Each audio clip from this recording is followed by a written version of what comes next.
অবিশ্বাস্য, অকল্পনীয়, অবর্ণনীয়। এই আর্জেন্টিনাকে বোঝানোর জন্য কোনো সংজ্ঞাই যেন যথেষ্ট নয়। 85 মিনিট পর্যন্ত পিছিয়ে থেকে যখন বিশ্বকাপ থেকে বিদায়ের সুর বাজছিল, তখনই কামব্যাক করলো আর্জেন্টিনা। শুধু কি কামব্যাক, রীতিমতো লিখে ফেললো রূপকথার গল্প, ফিরিয়ে আনলো ফকল্যান্ড যুদ্ধের প্রতিশোধের বারুদ। 85 মিনিটে এনজো ফার্নান্দেজের পর 92 মিনিটে লাউতারো মার্টিনেজের অবিশ্বাস্য হেড।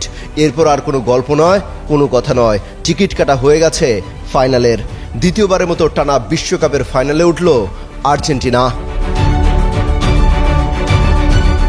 সেমিফাইনালের মঞ্চে চিরপ্রতিদ্বন্দ্বী ইংল্যান্ডকে পেয়ে যেন হারা ভুলে গেছে মেসি বাহিনী।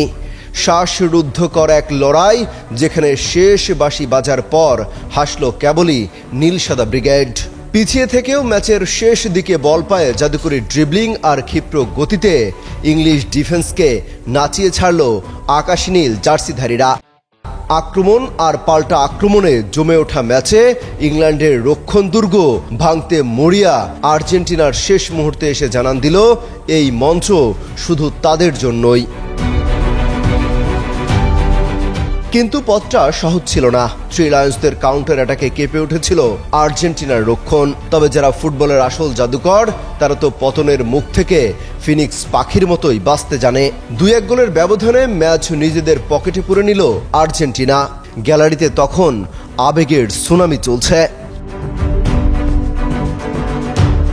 আর এই রোমাঞ্চকর রূপকথার যিনি আসল রচয়িতা, যিনি আজ রাতের অবিসাংবাদিত নেতা, তিনি আর কেউ নন, লিওনেল মেসি।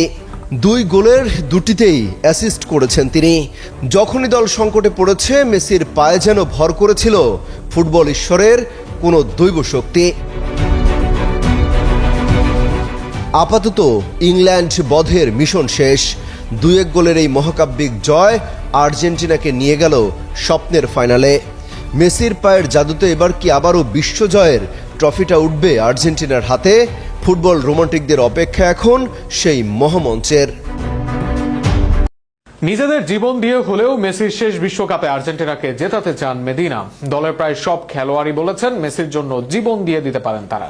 এবার তরুণ এই লেফট ব্যাকও জানালেন একই কথা। মেসির সম্ভাব্য শেষ বিশ্বকাপে যে কোনো মূল্যে আবারও লিওর হাতেই শিরোপা তুলে দিতে চান এই